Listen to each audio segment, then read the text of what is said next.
What I'd like to do, Jamie, is I'd like to hear about a couple of them that I would call not headliners, meaning we're going to talk more, and I want to hear more about you being rejected. I want you to tell the story about someone being really rude to you and then working for you later on, because I think that's just so much fun. I love that.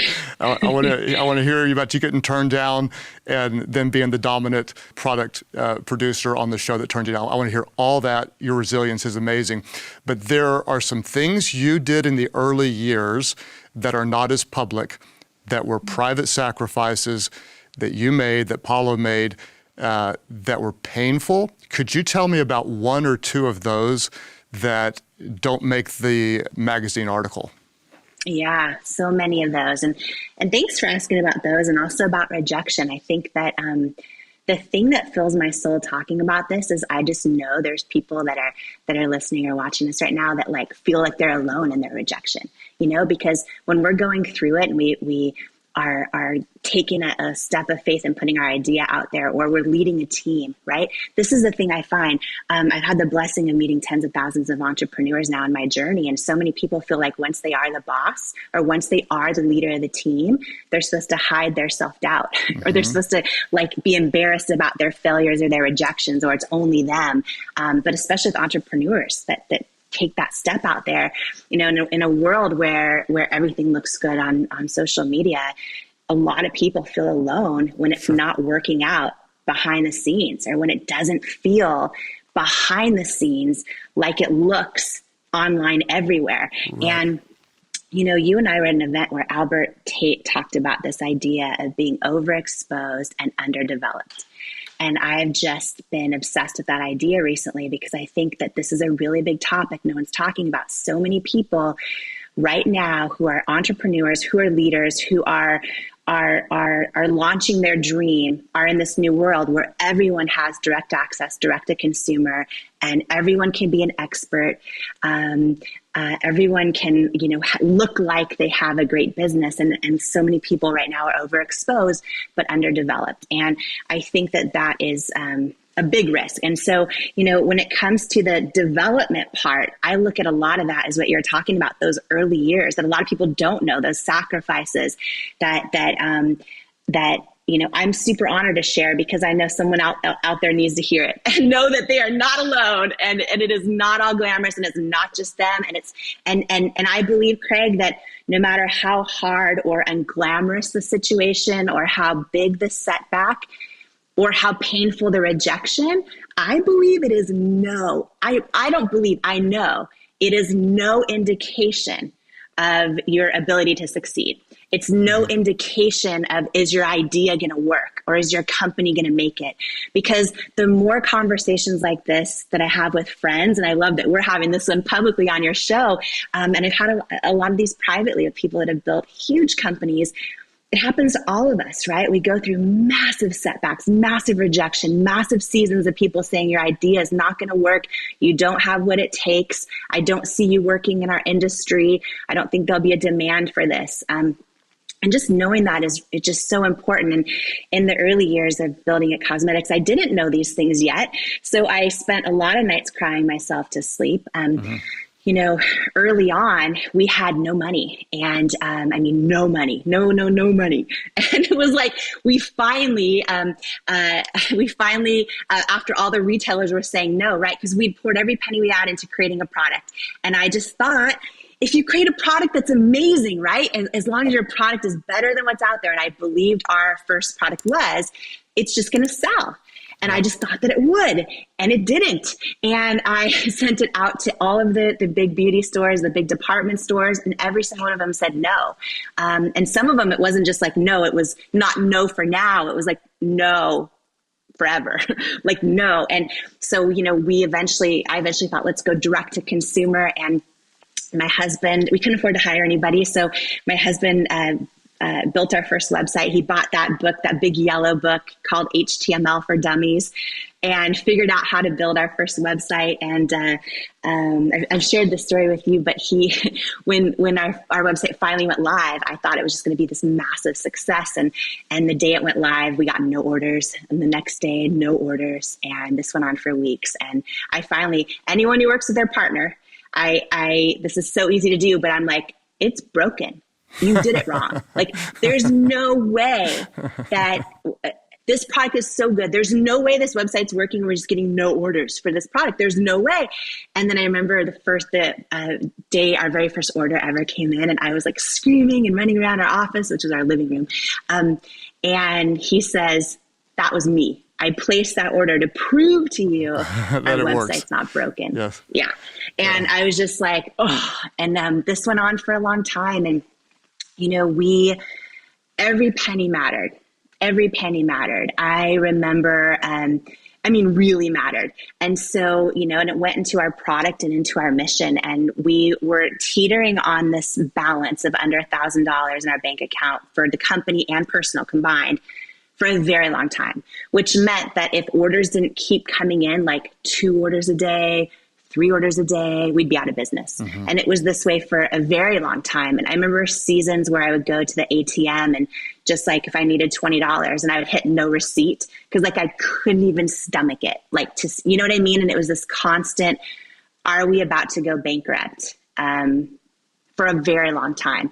And it's tough when in those moments, and then one big thing to share, just in case someone needs to hear this today, when we finally got on QVC and had been on for a little while, which is a long story I can share in a minute if you want me to, but all of our money was tied up in working capital at that point. So we still weren't paying ourselves. We still had no money.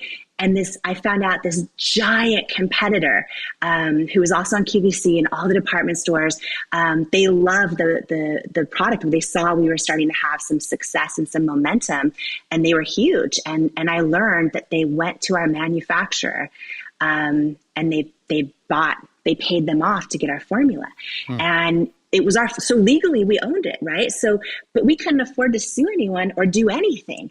And I went through this devastating season where I learned they're about to launch this exact duplicate of our formula, of our product on QVC and in all the department stores. They were everywhere.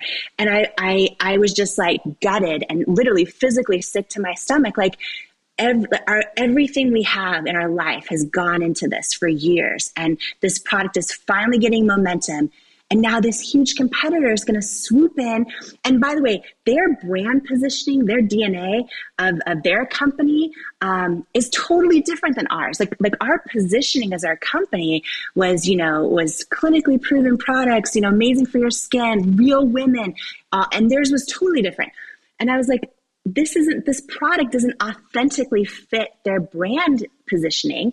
They just saw this under the radar company getting momentum and thought they can make it big with our product. And I guess that's what happens everywhere in business. But the lesson in this that I don't think I've ever shared on a show, so I just want to share it because I know so many people are in leadership and business listening to this, or so many people with big ideas or worried about people copying them or whatever. I learned the most powerful lesson of authenticity probably my entire life. And this is when we were very small and had no money. And they did knock us off. And then I found out when it's launching on QVC, and I sat there and I watched their launch, right? And there was nothing we could do. And this is what's tough about being small is you have no money to do anything about anything. You know what I mean? And it's like, it's painful because no one wins when you sue anyways. And it's just like, so I worried though, Craig, that they were going to take us out. I worried that they would get credit for this amazing product because we were so small and they were so big. And they launched it on QVC. They launched it everywhere, and it just did okay. It just did okay. Meanwhile, I kept getting booked to go on QVC and sell the same product, right? People didn't know it was the same. I knew it was the same. It had a different package, but it was the same formula. I was going on, and we're crushing it. Like, numbers are huge and they are bigger than us, and it's just doing okay.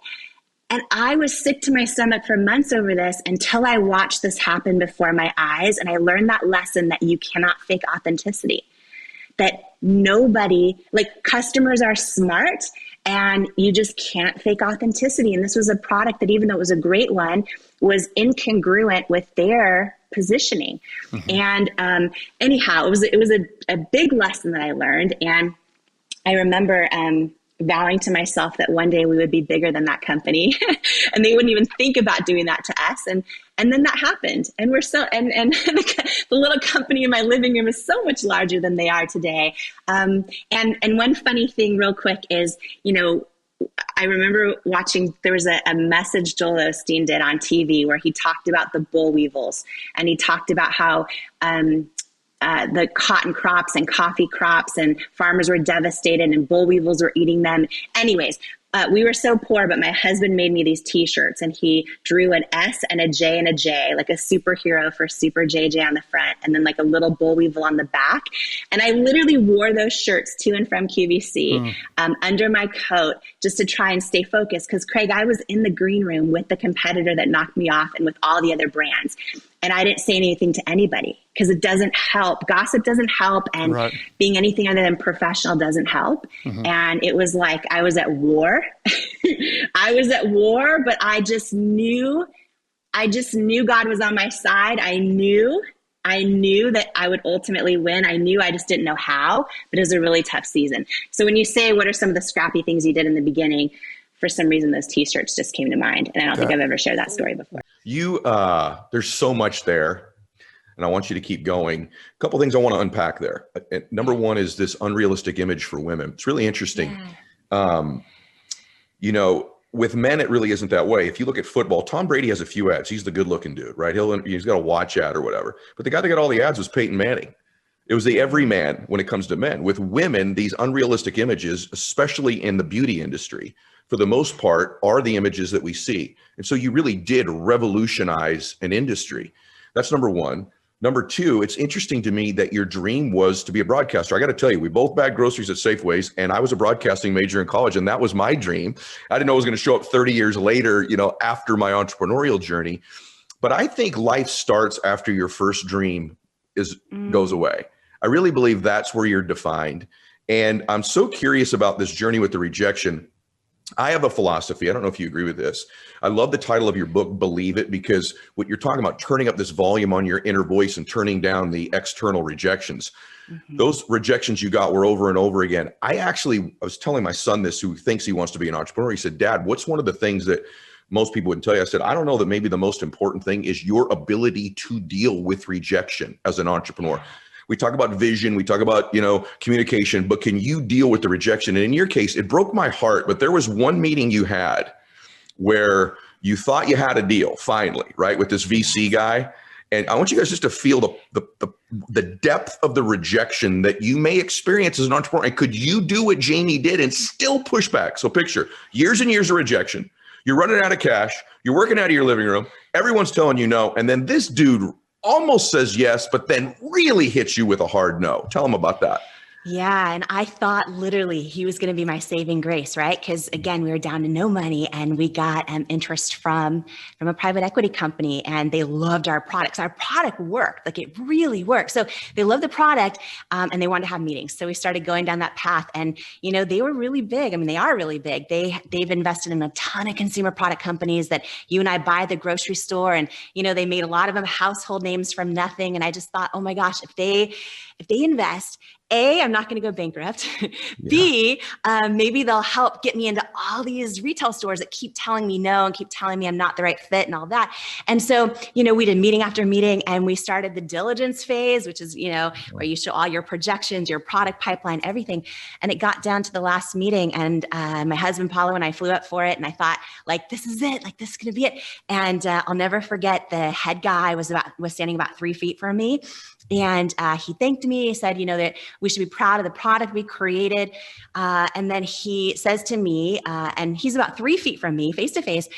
And he says, so I want to let you know it's a no. We're going to pass on investing in It Cosmetics. And I said, okay, I'm used to hearing no at this point, right? And I'm like, all right, well, can you tell me why? Because usually feedback is a gift, usually. And I'm like, can you tell me why? And he's like, do you want me to be really honest? And I said, yeah. And I'll never forget, I remember just him looking at me for a minute, and I remember feeling my heart racing really fast. And then I remember seeing his lips move in slow motion. And he basically said, he did say straight to my face, I just don't think women will buy makeup from someone who looks like you, with your body and your weight. Wow. And I remember it was this moment where, for me, it was almost like this lifetime of body doubt and self-doubt kind of flooded my body, and almost felt like like I was staring my own fear straight in the eye, listening to him. And I knew I had to keep my faith bigger than it. But Ed, in that moment, like, it's wild. I actually, yeah, it hurt. Like I literally went in my car in the parking lot and cried my eyes out. Those things hurt. But what stands out to me in that moment, and I actually never felt, I didn't get mad at him. I still am not mad at him. Because guess what? The whole reason, that whole why beneath the why on why I was doing this company, like he literally passed on investing in my company because he had the exact same mindset, right? That everyone else does about what you have to look like, the box you have to fit into to be successful. And he's just as much I don't want to say victim, byproduct maybe of the whole beauty industry too. He's passing on an investment in my company because of my weight. And I remember this moment, but the thing that sticks out to me most is in this moment, I had this feeling, this deep feeling, like as he's telling me this, that he's wrong.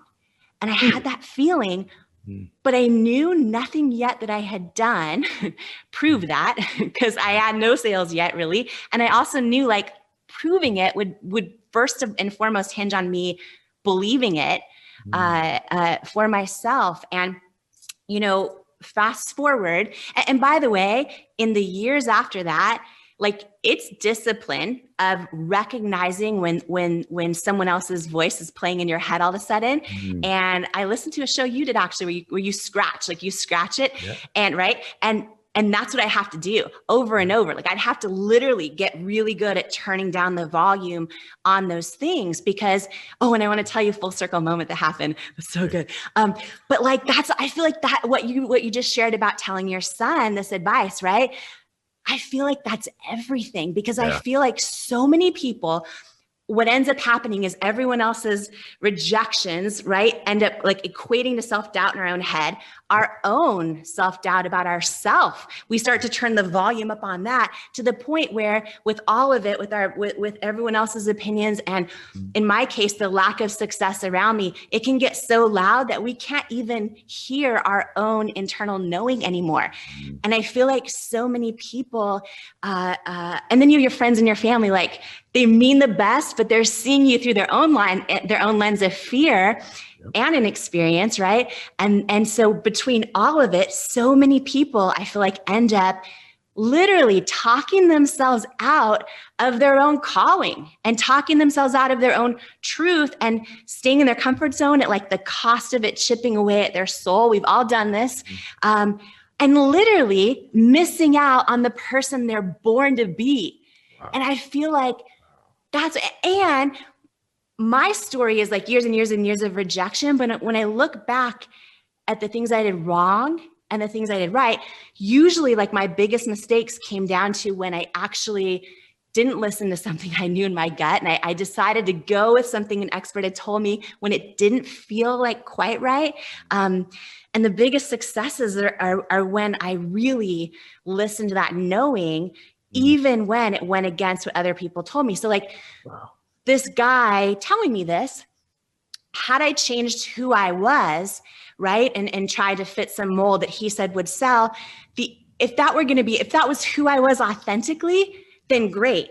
But it's not for me, right? And so had I ever conformed to him or any of those retailers that told me change this, change that, and maybe we'll bring you into our store, or L'Oreal that for 3 years of meetings said no and all the things I needed to do differently.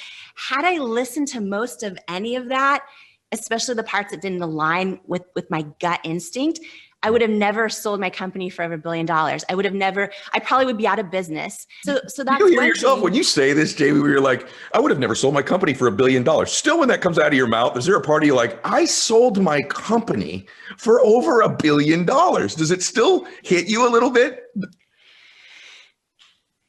On one hand, I still can't process it. On the other hand, you'll understand this when I say this. And you won't judge me for saying this. And I believe actually everyone in your community. Yeah. I believe they're part of your community because they'll understand this too. Selling your company for $1 billion is exciting, but like for me, I don't feel like I'm put on this earth to compete with anyone else. I feel like I'm put on this earth to compete with who God made me capable of becoming. Amen. And I feel like I'm just getting started. Like I'm not there yet. Yeah. So selling a company for $1 billion is exciting, but like, I feel like stepping into all of who I am and serving and giving and all the things I'm really called to do, I still feel like I'm not there yet. By the way, you talked about— I feel like having watched you speak a couple times and then listening now, I feel like all of that happened, all of the struggle, all of the ups and downs, all of the selling of the company, all you've learned, all you've been able to articulate, your broadcast background, all of that stuff is leading you right now to your time. Like, I think you are called for what you're doing now, which is teaching and inspiring people and giving them hope. However, you did say it came full circle. Yeah. What did you mean when you said that? What's the full circle? Ed. Okay, you love this. Okay, so this is so good because I actually never got mad at him, right? Because for me, it was like something bigger than him. Yeah.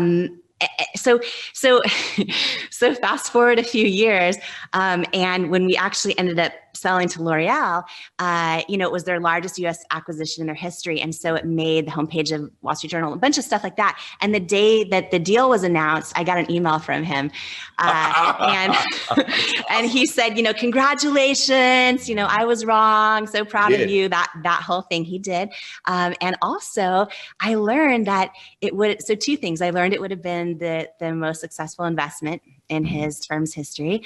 But here's the thing, and this is where our setbacks, I feel like, oh my gosh, our setbacks, even when they suck, like it sucked to hear him say those words to me. It hurt. I cried. Like it hurts, right? Rejection in almost any form basically says to us, you're not enough. You don't belong. You're not worth, I don't think I will make money off you, or I don't believe in you, or it comes in all those forms, and it sucks. But I really believe, even almost all the time, when I look back at almost all the rejections, I feel like that, like, again, those setbacks really are setups. And sometimes rejection is really like serendipitous grace, wrapped in this package labeled painful rejection. And what I mean by that is, I was so desperate at the time. I think you just posted, I just saw your thing where you're like, scarcity is value. Yeah. So yeah, I had no scarcity back then. I would have given him like any part of my company. We were down to under $1,000 in our bank account. I didn't know how we were going to survive.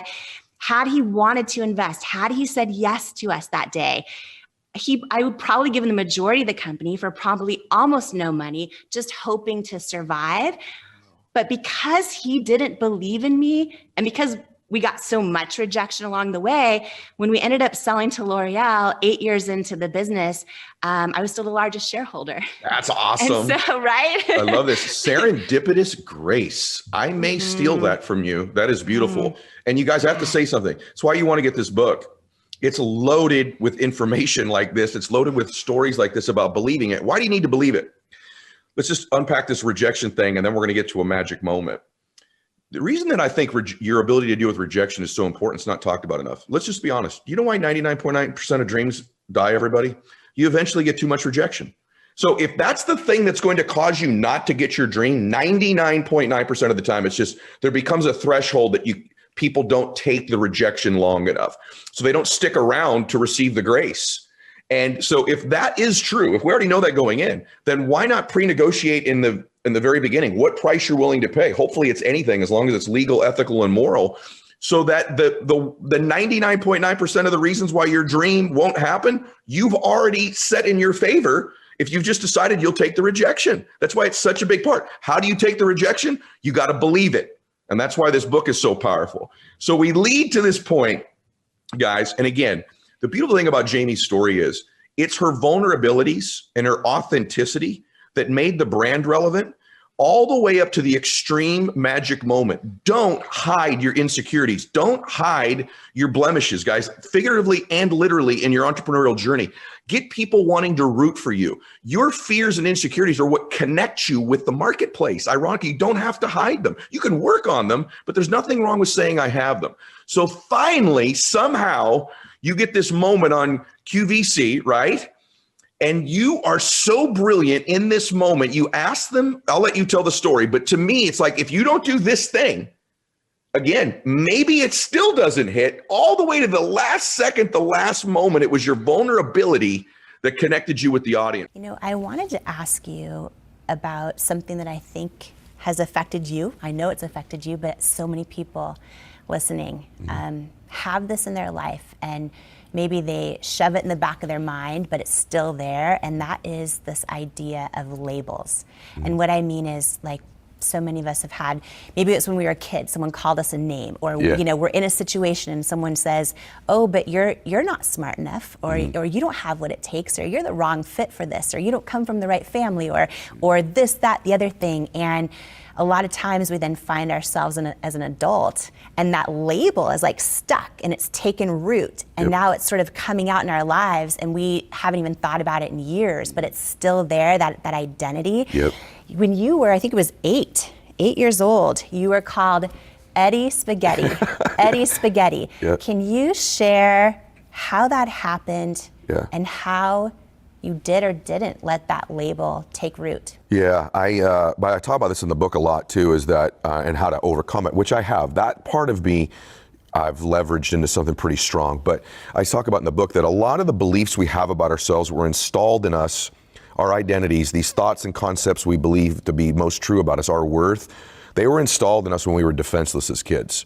So it's like, be a good boy, be quiet, be a good girl, don't do that, don't make too much noise, don't, and you start to develop this identity when you're young, and then when you get out into the world, because you believe it, you confirm it, and then you gather more and more references for it, and before you know it, you're 20 or 30 or 35 years old, and it's who you are.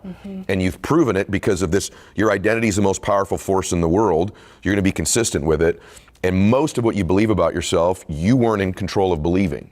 It was put there when you were a child. Well, same with me. So you have this combination of this kid who's at home, things aren't real stable there most of the time. Sometimes I feel like I overcook that too, because when it was good, it was very loving. And the other thing is, I had this loving mother 100% of the time, right? 100% of the time. And great grandparents and lots of great stuff, but there was this thing, right?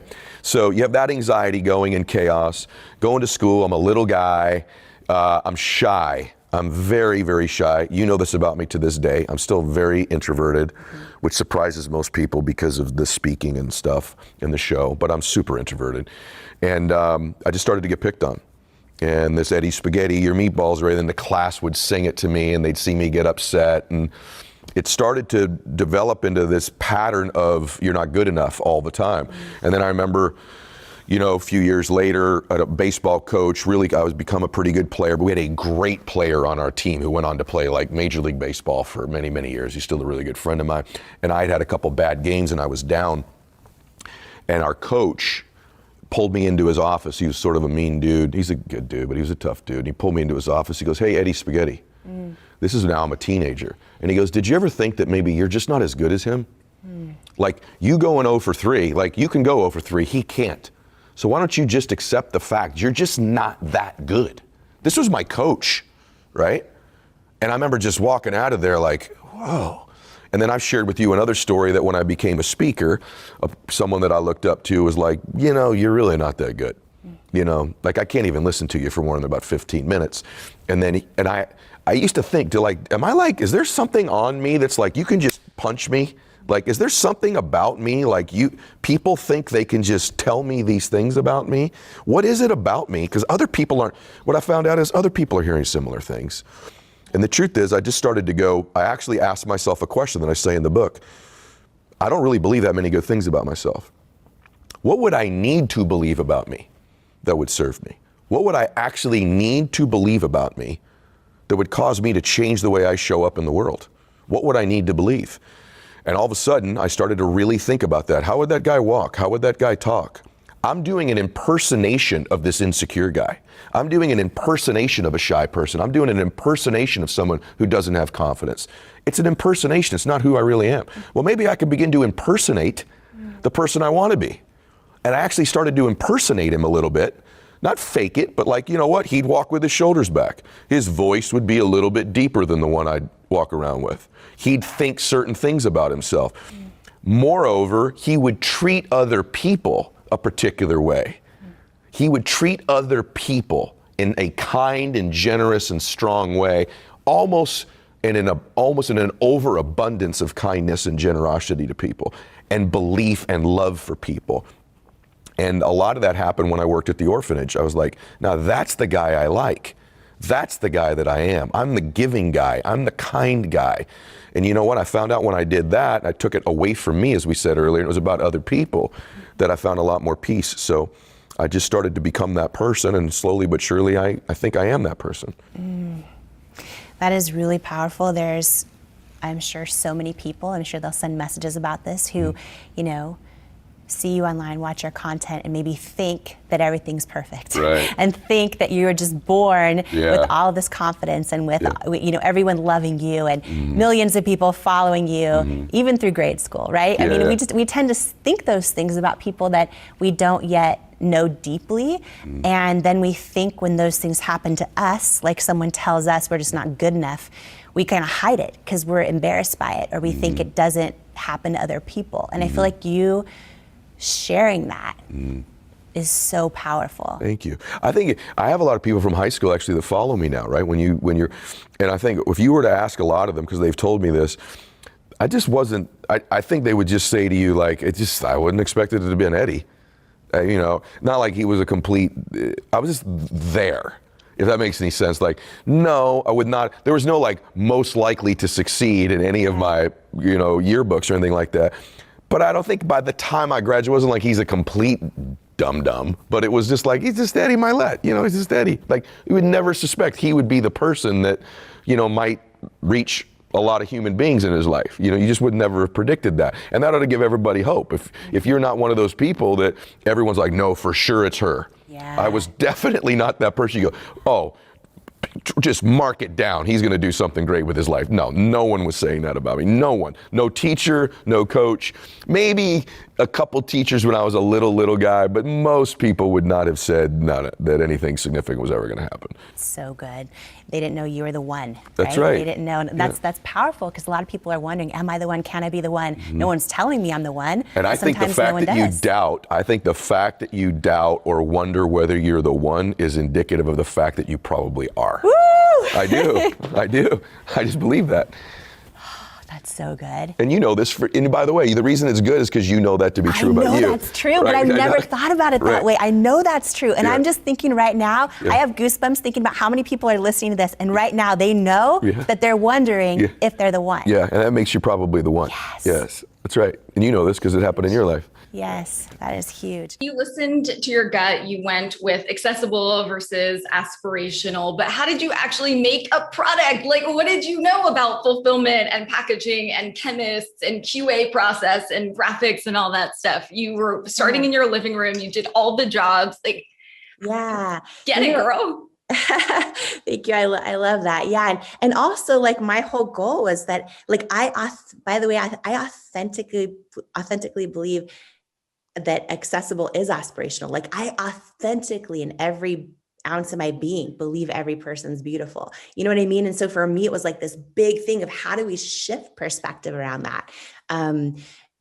When I grew up and I would see beauty ads, I loved them, but they also made me like doubt I was enough, right? I loved these commercials I saw, and I always wanted to look like them. And, you know, but what I realized is that, you know, if we could shift perspective to this idea that I believe that every person's beautiful, like, you can help, first of all, heal a lot of people, but also from a lot of not enoughness. But also, you know, my whole hope with It Cosmetics was to put out images, you know, for every little kid who's about to see these beauty ads and start doubting themselves, and every grown person who still does. So it was this big monster ambition for a company that for years, as you mentioned, started in our living room, wasn't selling anything, didn't know how I was going to make it. And I had to figure out how to do almost every job, because, you know, in the beginning, we poured all of our money into R&D, into making a product, and then I had no money to hire anybody, and then all of a sudden we weren't selling anything. And so one thing I think is important to talk about, it's a big reason why I wrote about a lot of this in Believe It, my new book that I just launched, because I feel like when you, today in 2021, when you see social media and you see people's websites, you don't see this part of it. And And when you're a founder and you're sitting there going, I can't afford to hire more people, and I don't like you. Sometimes you feel alone in your own struggles, or like you're the only one, or like you're failing, or like you're not going to make it. And, I think that sharing these stories behind the stories is really important. So yeah, I mean, we were in our living room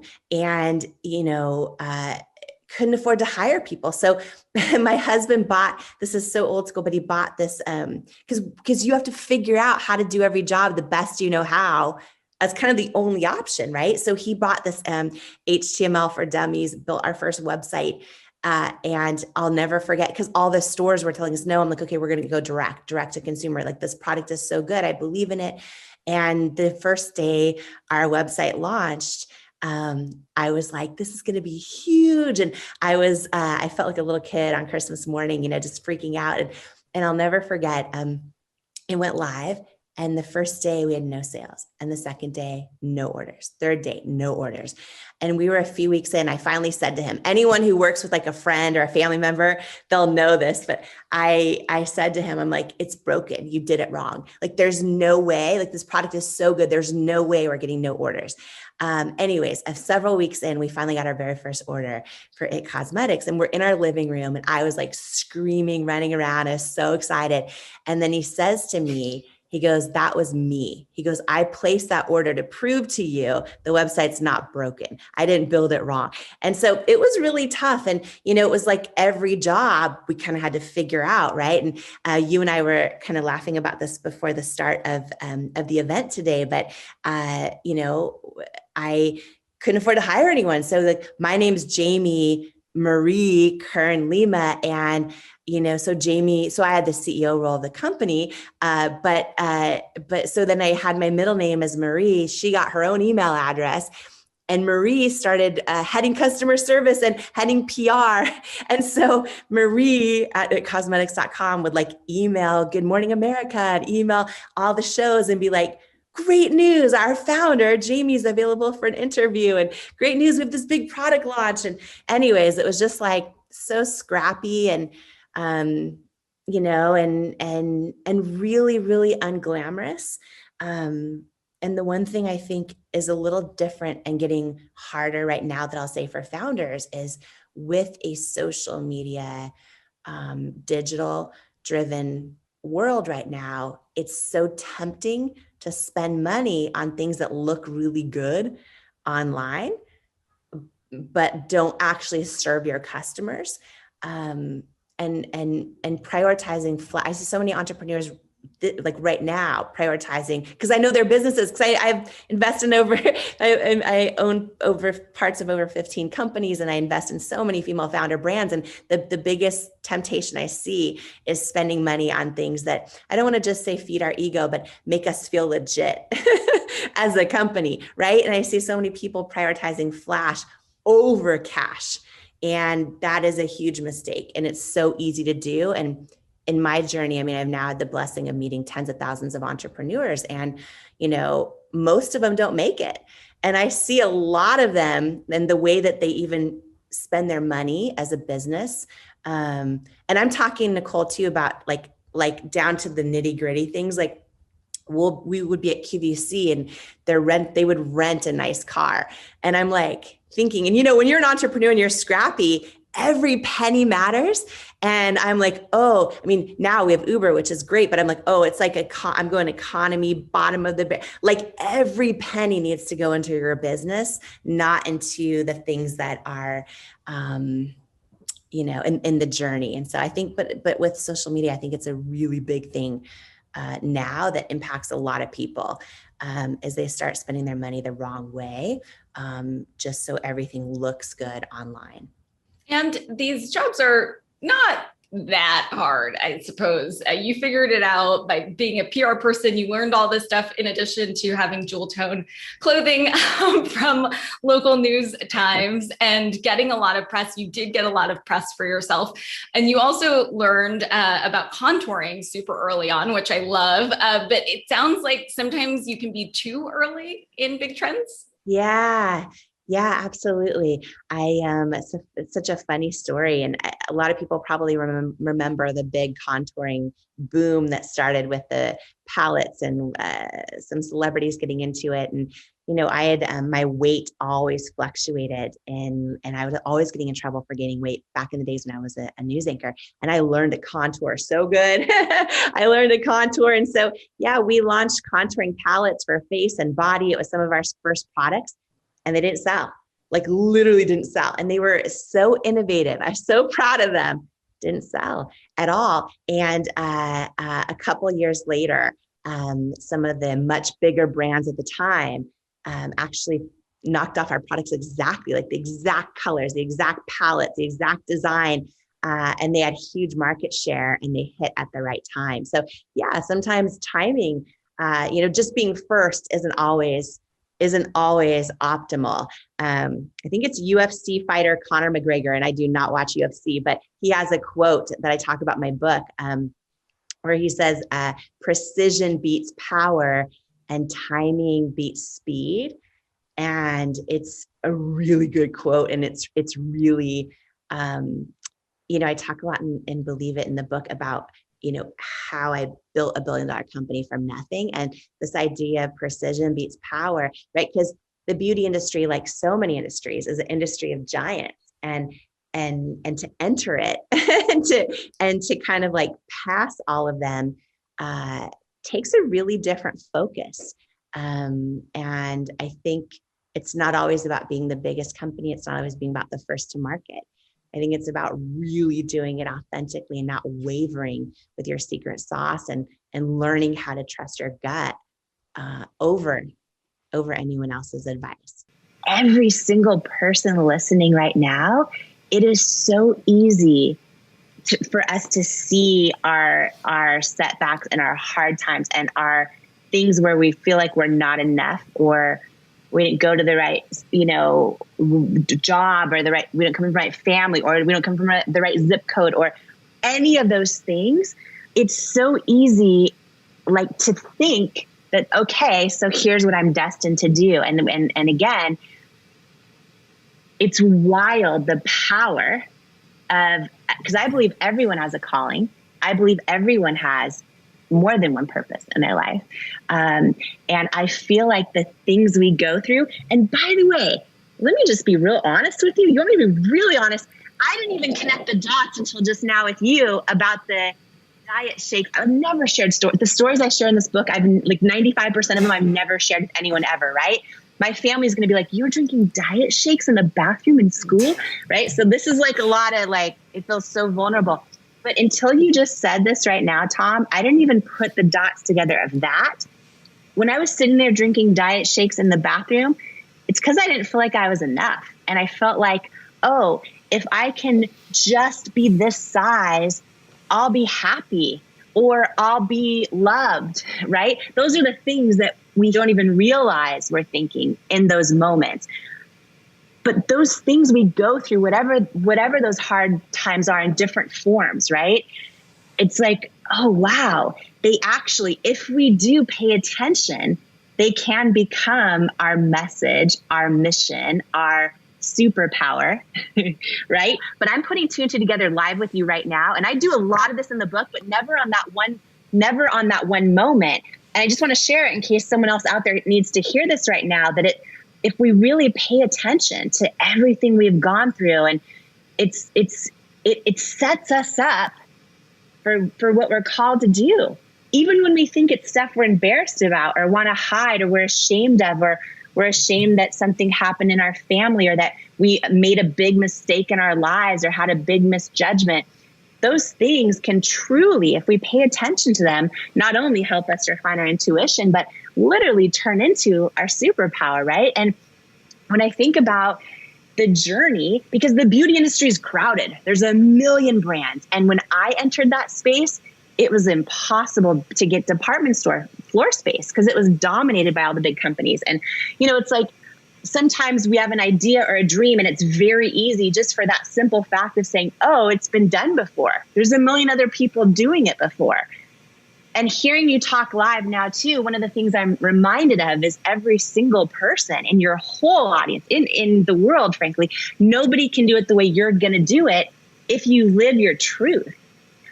And when I think about the decisions along the way of when all the department stores told me no, when everyone said, you're not the right fit, you're not this, you're not that, I'm also realizing live with you right now that you're right. In the bathroom, I've never had this conversation with anyone, by the way. In the bathroom, drinking those diet shakes, I understood at a deep level of pain, the idea of not enoughness.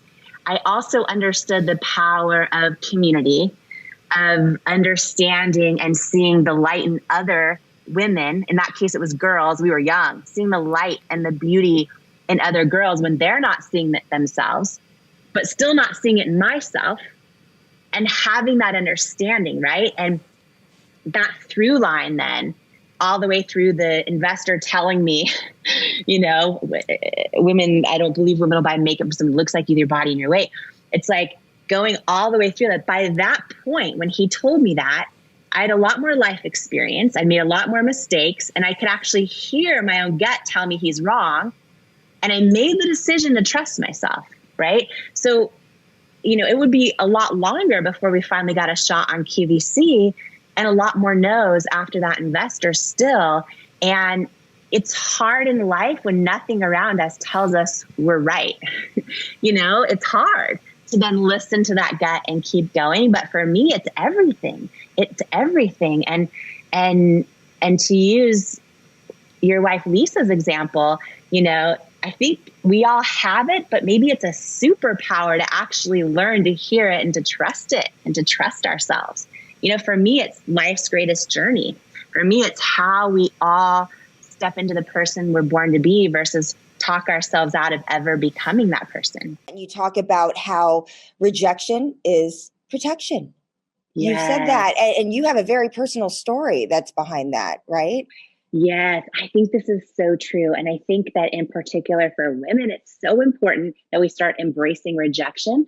I think self-doubt kills more dreams than almost anything out there. And I think so many people probably listening to us, like at this moment, so many people know they have a dream on their heart, or they know they have something more to give or offer the world or create, or an idea they want to launch or something they want to do, but they end up letting self-doubt take over because they're scared of failure or of rejection. And, my hope and prayer, and a big part of why I wrote Believe It, is I hope to shift perspective around rejection. I hope, even though it's painful, even though it's not fun, I think when we can really embrace it and not take it personal and see it as part of our journey, because what I have learned, and I do believe to be true, is rejection is God's protection. Some people say rejection is the universe's protection. And, I have so many stories of rejection in my book, but one that stands out in particular, I think you might be referencing is,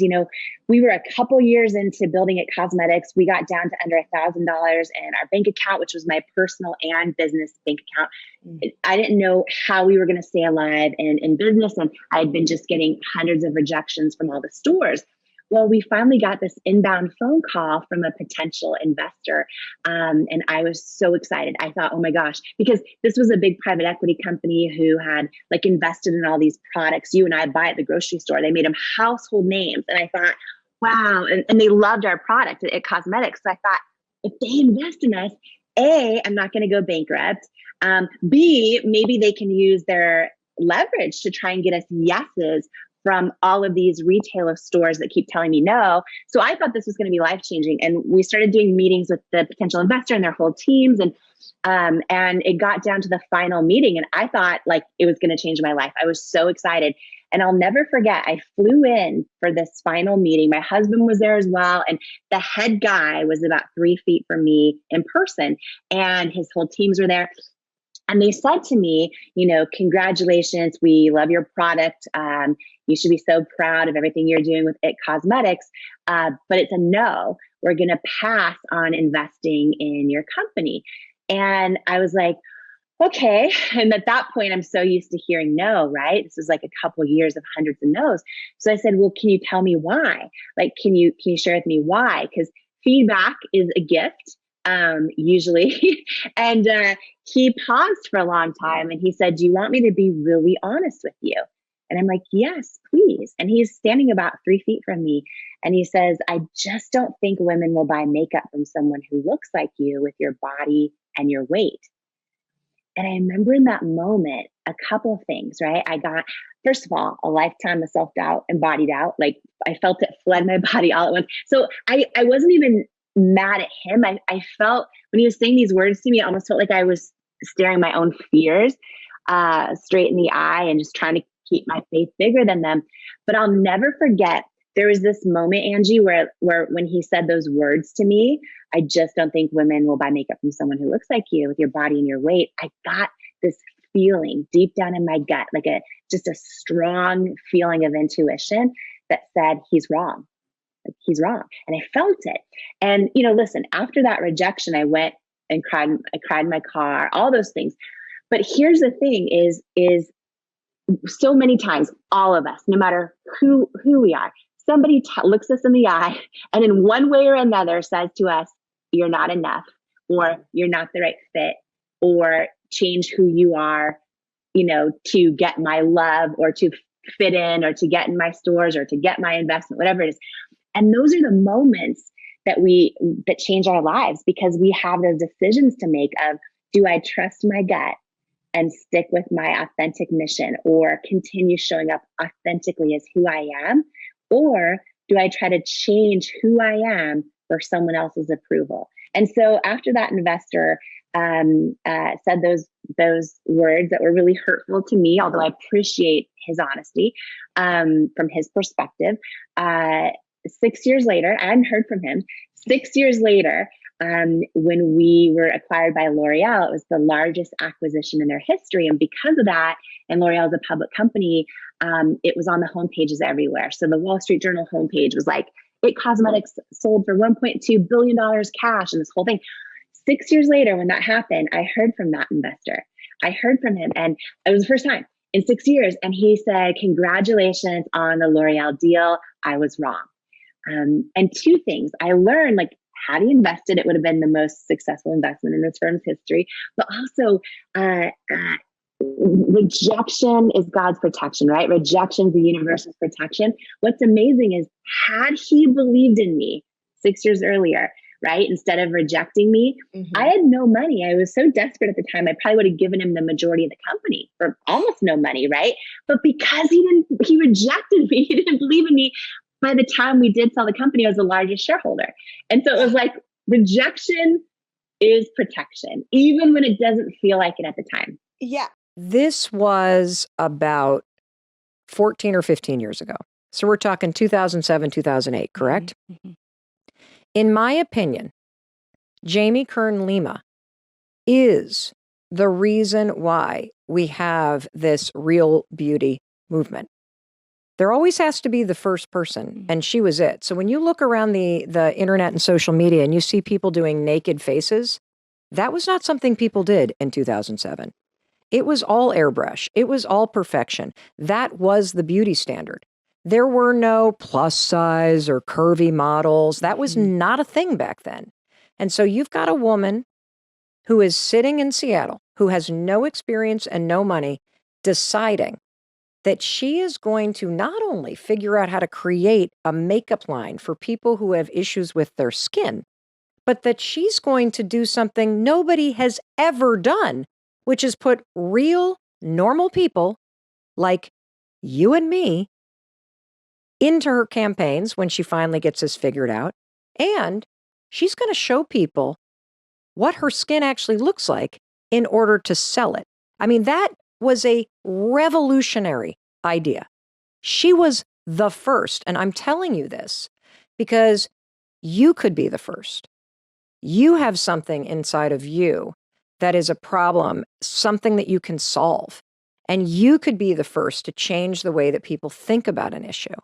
And so, Jamie, let's pick up the story, because how do you go from this aha moment, like, oh my God, oh my God, oh my God, to doing something? Yeah. Because I think some of us have aha moments, right? Yep. And then we But we don't do anything. Yes, because we doubt him. We doubt him. We think like, oh, someone's already done it. Yes. Or, oh, whatever. First of all, if you're out there right now and you think, oh, you have an idea or a way you want to show up in the world or someone else you want to help, but you think, oh, someone's already done it. Literally, there's only one of you in the entire universe, which by definition means no one has ever done it the way you're going to do it.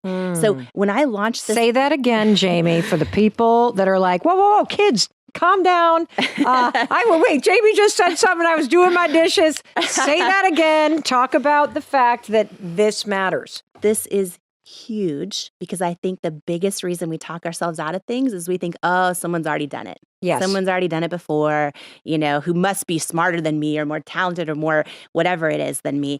And what I have learned and then proven. And I want to tell you too about I'm going to get so excited, Mel, because when you do this thing, like, don't be shocked then when there's millions and millions of rejections and people don't get it, right? Because it's never been done before, right? Oh, yes. Because there's only one of you. There's only one of you doing it the way you're going to do it. But just to recap that, there is literally only one of you in the entire universe, right?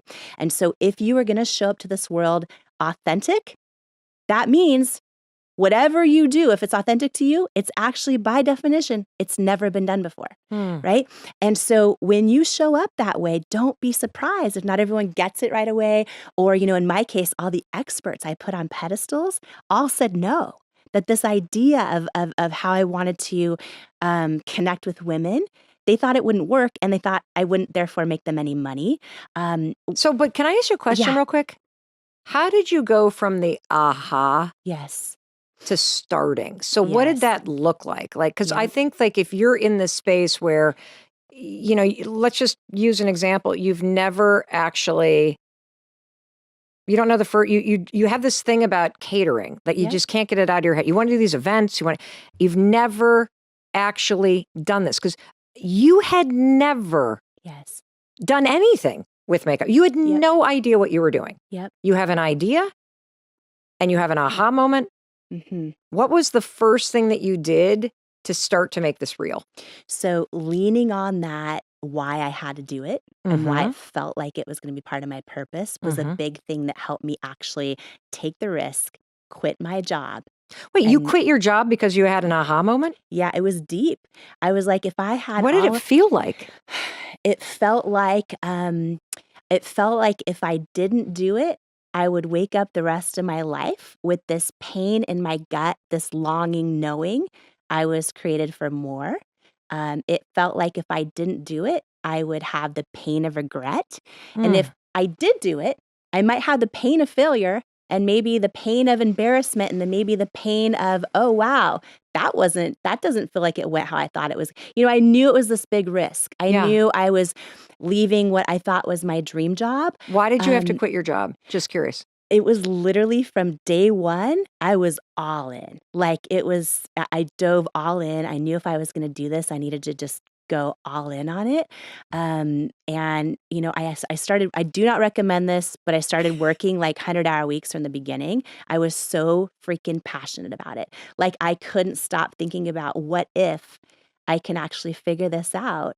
What if I can literally, because it became a big So did dream. you have any savings? Like, do you have a little bit of savings? Very little savings. Because you didn't pay yourself for the first 3 years that you did this. First 3 years. So basically, my husband and I wrote this business plan, right? Yep. Quit our jobs, dove all in our living room. We poured all of our savings into it. I thought, Mel, and this is for someone watching us right now, I know this. I thought if I can figure the product out, it's going to be huge. Right. And then I realized, like, oh, being an entrepreneur or launching a dream is not always that easy. We poured every penny we had into it, and once we actually created a product, and we were scrappy. If you want to know how did you create a product? Like, are you in your Yeah. kitchen buying stuff at the grocery store, or how does this even work? Okay, so first, I love that technology is right there, right? So researching how are makeup formulations made, who makes them, what are the FDA regulatory compliance, all the unsexy stuff I know nothing about. Just diving into the research phase of how does this happen, and then what I learned is that manufacturers our makeup company's closest held secrets, right? Like closest held secrets. They won't disclose who they work with, but a lot of these big manufacturers work with all the top brands that you see or a handful of them. Gotcha. So I started. So are you saying that all of the brands and top brands that you see are basically manufactured by a handful of companies? Yes, handful of companies, and then some do it in-house as well. Gotcha. So what I did was scrappy. I walked into a Sephora. I wrote down the name of every single brand in there, went home. I had no money, right? Cold call every single brand and saying like, oh, I'm looking for a really great manufacturer. Could you let me know who you manufacture? And then they hang up on me. You know what I mean? One after another, after another, after another. And I got this really small brand in a totally different kind of positioning where the girl who answered said, oh, here's who we use. They're in New York City, blah, blah, blah. So that was my first manufacturer. Reached out to them, had a meeting in person, had no money, poured this idea out to them. They took a risk making me samples. And that's how it started, was just really being scrappy and trying to figure it out. All of our money had went into the product development formula and the advisory board of the product. And I thought, okay, now we have a product that works for me, right? This was after hundreds of formula iterations. I thought that was going to be it. So is this like year 1 or year 2? Like how long did this take? Yeah, it took a good first year to get that product. And then what I started doing was sending it to everyone I thought was just going to believe in me instantly. So I sent it to Sephora and Ulta Beauty and all the department stores and all of the online retailers, QVC, which is, live television shopping channel. And I thought, oh my gosh, this is going to be huge. Every single one of them said no, after no, after no, after no. And to your point, it became 3 years of not being able to pay myself, 3 years of hundreds and hundreds and hundreds of no's, of crying myself to sleep at night. Were you and your husband like fighting like crazy? Like, you should go back to work. But why do we do that? Like, were you like doing that? You want to know what it was? Yeah. We still believed in it, but we weren't sure how we were going to make it. It was like friends and family that were like, wait, you quit your job? Are you sure you should have quit your job? Or wait, you still haven't made any money? Like, it's been 3 years, right? So you hear all of this, the voices get so loud. Yeah. The loudest, though, were my own self-doubt. Sometimes we take a chance and go for something because our gut is telling us to do it. And then all of a sudden you face all this opposition and you start to question, is my gut wrong? Is my knowing wrong? And there were so many times where I would literally get another brutal no from, Sephora or QVC or whoever it was. And I would just literally cry myself to sleep. I would pray about it and be like, God, I feel like I'm supposed to be doing this, but nothing is going right. So let's just pause in that moment, because I get a lot of questions from listeners who, because of the things that have happened in their past, they don't know how to trust their intuition. Yeah. And I get a lot of questions about decision making and how to truly, in a situation like this, where you are burning through your entire life savings. Yeah. You have left your dream job. You have gotten no after no after no after no after no. How do you stay connected to your intuition in a situation like that? Mm-hmm. What tool do you have, or what advice can you give to somebody who's having trouble hearing what the right decision is in that kind of situation? Yeah. So I think that intuition is like a muscle that we build over time. And I think it's a lifelong journey that, to really learning how to hear it and to trust it. And one of the greatest tools, I think, is to think back to times in your life where maybe you had this gut feeling to do something and everyone around you said, don't do it. So you listen to them, you didn't trust yourself, and then think about what happened. Right.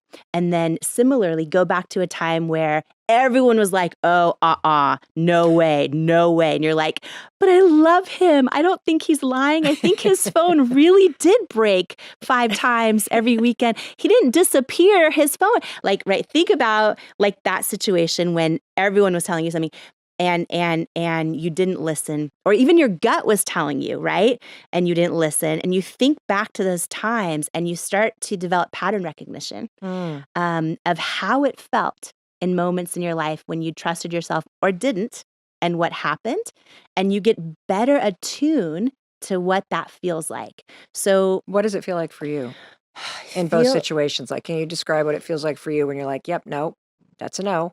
Yes. And what does it feel like for you when you're like, I'm sticking with this? Yes. Often it's the tiniest of feelings in my gut, right? Some people describe it as like a still small voice. I pray about it. I ask God to give me the answers and I try to live the answers. Do you feel the answers that God gives you? Like, is that what happens for you when you do this? Like right now when I look at you, right? Yeah. Like I know you're a beautiful soul, right? I just know it. You know it. You feel it. Like I feel like you have good, like you're good. You know what I mean? It's a feeling, right? And we get these feelings, but so much around us is so loud. You know, and we just learn over time. And by the way, not to go, this could be a whole other episode, but especially as women from the time we're young, we learn not to trust ourselves. We walk in to our parents fighting and we go, is everything okay? They're like, everything's great. Everything's great, right? To protect us, we start to learn to doubt ourselves, baloney. right? Yep. But you know, or, you know, especially as young girls, you learn to make decisions by consensus, often with your friends. And making other people happy. Making other people happy.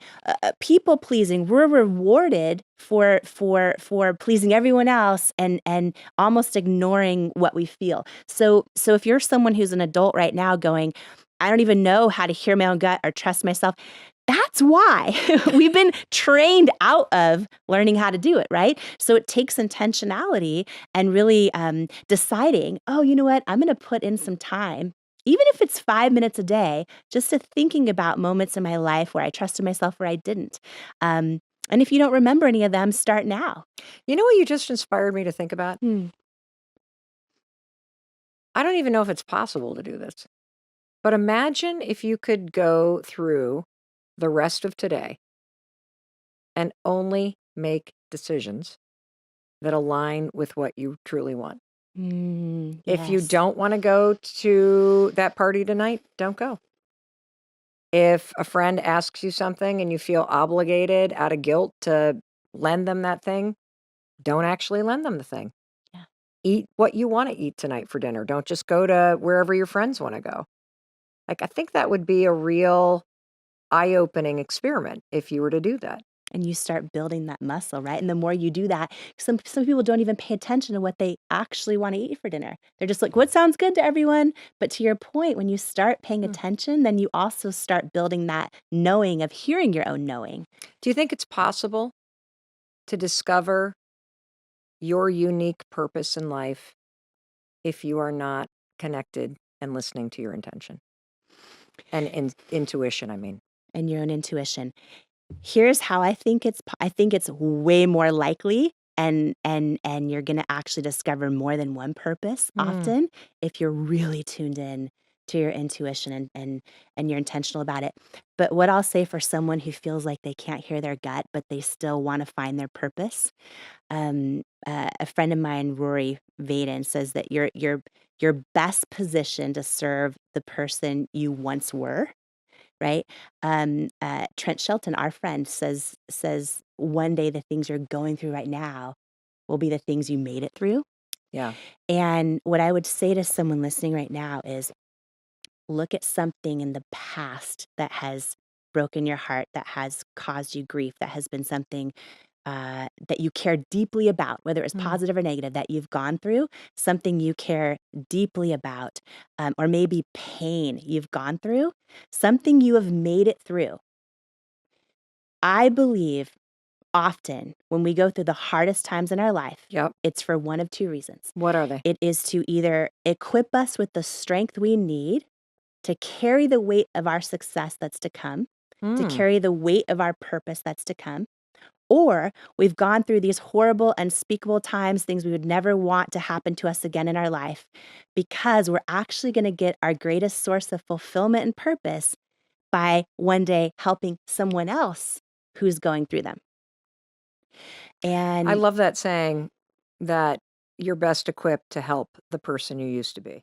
You've done such amazing things with It Cosmetics. And I know, we've talked a little bit about it this year. We're working on, inspiring people to go after a million dreams together, to help each other, all of that. And I think it's so easy to look at somebody like yourself and say, okay, you took something from scratch, literally you and your husband, Paulo, started in your living room and you eventually sold it for over $1 billion. It would be easy for people to say, oh my gosh, she probably wanted a cosmetics company when she was 2. Maybe she started when she was 5, right? But that was not necessarily the dream to start with. Tell us a little bit of how this blossomed.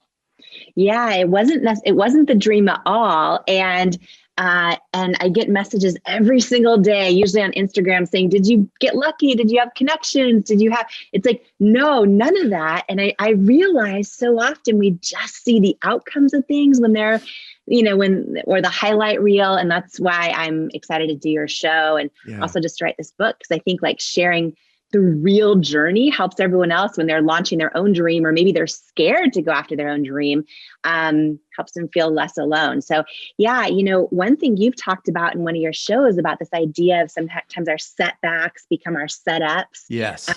That's really what happened to me when I launched this dream in my living room. And just to share a little bit about that, just for anyone in your community listening right now, especially if like they're they're in the season of setback or in the midst of a setback. Right. That's really how this whole thing started. So I thought I was working in my dream job. And, since I was a little girl, I always would, sit in my living room and watch Oprah. And I always thought like, oh, one day I'm going to share other people's stories with the world. Like I always wanted to do that. And I was working in television news as a news anchor, and thought I was in my dream job. And I started going through a season of setback, what I thought was a big setback. I got a skin condition called rosacea, which my skin is bright, it gets bright red with bumps everywhere. Sometimes it feels like sandpaper. And so I went to the dermatologist and I learned there's no cure for it. And I'd be anchoring the news. I tried all the stuff to try and calm it down. But I'd be anchoring the news and often live. While I'd be on the air in my earpiece, I would hear from my producer, there's something on your face. There's something on your face. You need to wipe it off. You need to wipe it. And I knew. Which I'm sure totally helped you to focus and calm down, right? Yeah, absolutely. Yeah. Well, and then it's like when we go through these times, I started this kind of season of self-doubt where I would, like, my inner critic got so loud, and I would be live anchoring the news thinking things like, am I going to get fired? Am I losing? Our viewers changing the channel? I went through this whole season, started trying to find any makeup product out there. I never had even an interest in creating a beauty company. But I started, trying every product out there, and none of them would work. And I had this kind of moment where I had this kind of this gut feeling. Like, I think when dreams start to brew in us, or when there's like a seed planted in us where we have this dream, it kind of started that way, where I was like it was like a little inkling, like, wait a minute, if I could figure out how to launch it, how to create a product that works for me, I bet it'd help a lot of other people. Yeah. And then I would kind of like silence that dream, and my head would take over. Oh, Jamie, you have no connections. You have barely any money. You don't know anything about the beauty industry. And you're in your dream job right now. Yeah. Right. And so I went through that battle. And I think everyone listening to us right now probably, like, really, if they get still, they probably know right now, if there's a dream on their heart or something they know they're supposed to create or go after or offer the world or start painting again or start dancing, right? They kind of know.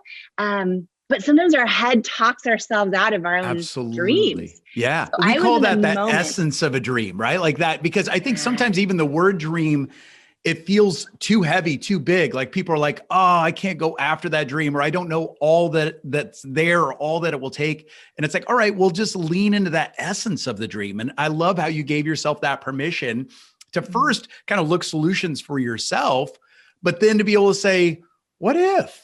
What if? And I love too how it seems like very quickly after that, you also started to say, what if we did it differently? Because that was really something you started to do very early on, to be able to say, hey, a lot of the marketing, a lot of the ads around cosmetics don't seem to be all that real or for real women. And I love how that really started to become a mission for you as well. How quickly after getting the essence of the dream and starting to walk it out, was that why of being able to say, all right, this is, I'm doing this for someone else too. How soon did that happen for you?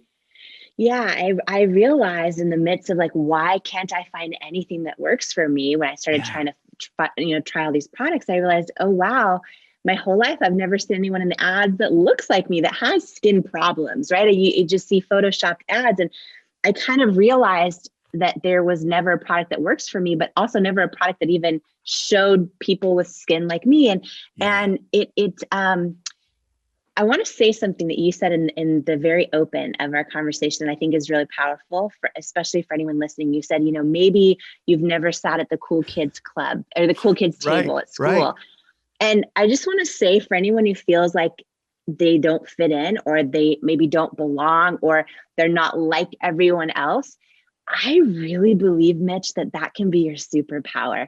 Because I think, like, I came into this beauty industry and I didn't fit in, and I was not. I mean, I didn't realize launching this company how it would be 3 years of being told no from all the retailers, and because everyone sees, oh, wow.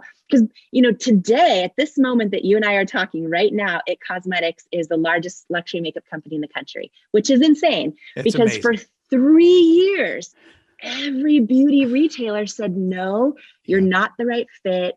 Women won't buy makeup from models that look like that. On and on and on. Change your packaging, right? And I think that why we eventually were acquired by L'Oreal for so much money is because we ended up doing something so different that, like, and unique and odd, that didn't fit in, but that people connected with, that it ended up being valuable to them. And I just think so many people listening right now, we're always told often in our lives to fit in and to conform. And sometimes when we fit in, it can actually be a disadvantage in a way, because we start thinking the same. Do you know what I mean? Absolutely. And I don't know. Sorry, that just like came out, because I just think anyone feeling like they don't fit in, I think if you stick to who you are authentically, I really feel like that is when you step in the calling on your life, like, right? And I think, like, it's so tempting for us to, because we all want love, we all want connection, we all want those things. And it's tempting to do it at the price of who we are. Yeah. And when I look back at this journey, about turning a dream into, into something that impacted now millions of lives, I think that there were moments when people told me to change what we were doing, that was never going to work, that if I wanted to get in their stores, I had to do it the way they wanted me to do it. And those are the moments that I think could have stopped this whole thing from happening. Right. had I listened. You know what I mean? And I don't know, just want to share that. Well, I love that. I love that, one, you would hone in on that, because I so agree with that. But also I think that you make that point so well in the book, of being able to take those things that maybe you've seen as your limitations or your doubts or the things that have caused you fear, that if we just look at those a little bit differently, they literally can be our superpower. And I agree with you. I think, especially with the story, and I confessed to you before we hit record that I've not worn your makeup. I'm not an expert on the cosmetic industry, all of those things. But what I love about your story, and the more that I've dug into it, it truly is, obviously you've put together an incredible product, but the way that you've gone about it and doing it differently, which I think in some ways you had to, like, bolster yourself. You had to push through those no's. Those no's made you even more, like, I don't know if it's the right word to say solid, but to be able to say, hey, we are choosing this. We are not doing this by accident. We are not doing this because it's easy. We're doing it because we feel like that's the right way to do it. And that's bolstered you to help you then navigate the storm. And I do want to say that, some people might hear this and go, oh my gosh, they went from their living room to selling the company to L'Oreal for $1 billion. It's like, oh, that's an overnight story. It's all those things. You guys, we're talking about hundreds of hours a week, working hard, paying yourself very little to nothing, and really fighting for this dream, which I think is also beautiful. And you've also surrounded yourself with incredible people. Now, I've gotten some questions from listeners. We're going to go after those in just a second. But one of the things is, I think what I loved about your story is that, so many things about your story, but you got the essence of the dream. You started to experiment. You saw the need. You saw the need to offer a product, but also promote that product, present that product in a different way. But I was curious because so many people get the essence of the dream and immediately see the list of things they don't know or don't have. Right? What's one of the ways, do you think, like, what was key for you to give yourself that permission to say, I don't have all the answers. I don't have all the connections. I certainly don't have the big bank account. What gave you, or how did you find that within yourself to be able to say, but I'm going to take that next step? Yeah. Well, I think sometimes, and I talk about this and believe it a lot, that I think sometimes knowing when to let go of a dream is as important as knowing when to go after one. Yeah. And while I was in that spot of going, okay, my gut, my essence, so to speak, is telling me to launch this company, but my head is saying you're not qualified. Right. You don't have the right connections, all that. When I look back, and by the way, when you talk about, the early years, it was 3 years of hundreds of no's, and we got, we couldn't afford to pay ourselves the first 3 years of our company. If we ever had a date night, which was a miracle, we would go literally to the Costco, the outdoor Costco concession stand. We get $1 absolutely. hot dogs. Yeah. You can get a lot for a couple of bucks at the Costco. That's exactly right. At least, and it tastes good, which is the good part. But that would be a date night. I mean, it was really tough. And there were so many nights I cried myself to sleep because it was another big no from a retailer, or I didn't know how we were going to keep the lights on. It was a lot of years. And in the book, and believe it, I go into details about like some of the scrappy things we did, like how, we figured out how to do things when we couldn't afford to hire people. And I go into that because I think it's so important, because you don't see that stuff on social media. You just see everyone's highlight reel. And I just think like, it's important for people that might, feel like it's just them struggling or not getting traction or hearing rejection after rejection. And when I look back at all of this, and I talk about so many things I did wrong in the book, but one of the things that I did do right, it wasn't that I somehow was smarter than someone else or anything like that. It was really that when I would get still and I would hear my own gut feeling, which for me is how I hear God talk to me, is in my intuition, right? Some people may call it the universe. Some people might call it just their own internal knowing, right? When I would hear that internal knowing, I would make the decision to trust it. And for me, that was one of the biggest things, because there were nights I literally would just cry myself to sleep. And I'd wake up in the morning thinking like, oh, was that huge rejection from QVC really real, or was that a dream? And then I'd realize it was real. Very real. And I'd be like, very, no. very real. And there were some really tough rejections. About 2 years into the business, we got a call from a potential investor that was a big private equity company.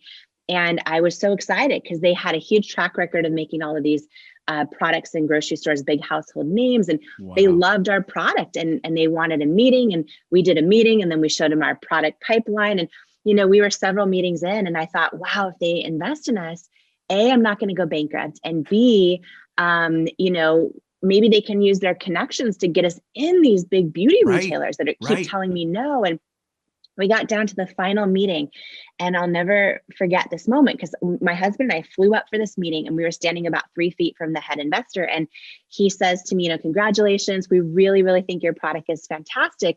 But it's a no. We're going to pass on investing in IT Cosmetics. And we want to wish you all the best. And when I said, okay, can you tell me why? Because feedback is usually a gift. And he was literally about 3 feet from me in person. And he says, do you want me to be really, really honest with you? And I said, yes, please. And he said, I just don't think women will buy makeup from someone who looks like you with your body and your weight. Wow. And I remember, Mitch, in that moment, here's the thing. So 2 things. One, I went out in the car and cried later, but I instantly felt, like a lifetime of self-doubt and body doubt. All those things kind of flood my body. But I'll never forget this moment when he was saying that to me. Of course it hurt. Yeah. But when he said, I just don't think women will buy makeup from someone who looks like you with your body and your weight, I got this feeling inside, and I can remember it like it was yesterday, that just said he's wrong. Yeah. And I actually never got mad or it was weird. When you talked about the why earlier, because we all identify, it's so important to attach a why to any dream. But I did the work early on of identifying like really why am I doing this company? And it wasn't just to create a great product or to solve my own problems or to help other women, which was certainly all those things, but I wanted to shift culture in the beauty industry. I wanted to create a business where if I ever were going to make it, I wanted to use models that were all different ages and skin tones and skin and sizes and skin challenges. And I wanted to shift that definition of beauty for every little girl out there who's about to see these ads and start doubting herself the way I did growing up, and every grown woman who still does and person who still does. So I knew how important my why was to me. Yep. So when this guy says to me that, I realized, instead of getting mad, I think this is really important when we're going after our dreams to not take rejection personally, because I realized him saying that to me, him passing on investing in my business was really, he was just as much impacted by a life of the beauty industry as I was. He was making an investment decision based on what he thinks you need to look like to sell product. And so, and one more thing. I love it. No. Well, 6 years, I didn't hear from him for about 6 years. And 6 years later, when L'Oreal acquired our company, because it was such a big deal and L'Oreal's public, they disclosed the purchase price. So all of a sudden in this one day, it's all over the Wall Street Journal homepage, everywhere. Like It Cosmetics, but L'Oreal buys It Cosmetics for $1.2 billion cash, this whole big thing. And I heard from him that day for the first time in 6 years. And he said, congratulations, I'm so happy for you. I was wrong, this whole thing. And I learned it would have been the most successful investment in his firm's history. But the other thing, and this is just, I want to share this in case anyone listening to you and me right now, is in this season of rejection, right? Is there's these famous words, and I don't even know who said them, but they're famous words that say, rejection is God's protection. Yeah. And when we're going through rejection, it doesn't feel very good. Doesn't feel right at the time. How is this protecting me? Especially when it's unfair, it's hurtful, it sucks. But and I have so many examples of this in Believe It, but the book, but just this one story is had he believed in me, Mitch, I was so desperate. I probably would have given him most of the company for almost no money. Yep. But because he didn't believe in me, 6 years later, my husband and I were still the largest shareholders when we sold to L'Oreal. And it just, I don't know. I just think that there's so many stories like that where I just think it's important that we have our perspective of faith also when we're going through those tough seasons. Well, and I so agree, because it is that whole thing of, and I think you and I share a very similar faith, which is awesome. And we've got people from all different faith backgrounds, but it is so powerful when we start to realize that those setbacks, sometimes that adversity, although it is brutal when you're in it, I can only imagine that felt like a real punch to the gut. But think about, like you said, that adversity in some ways is something you needed to dig even deeper. In some ways, it proved your thesis even more of saying this absolutely needs to be fixed. And if somebody's going to do it differently, we got to do it. Right. And I also, it did also protect you from then giving up a majority stake and all of those things. It's just incredible, but it's not easy. But it's amazing. And I agree with you. You have so many different examples. And I think I loved it in the book. So many different examples where that adversity, that setback, time and time again, really was a setup. Ladies and gentlemen, rock this house and welcome to the stage, Jamie Kern Lima! Jamie Kern Lima! Every single one of us has had someone tell us we're not enough. Every single one of us has had someone say words to us that hurt.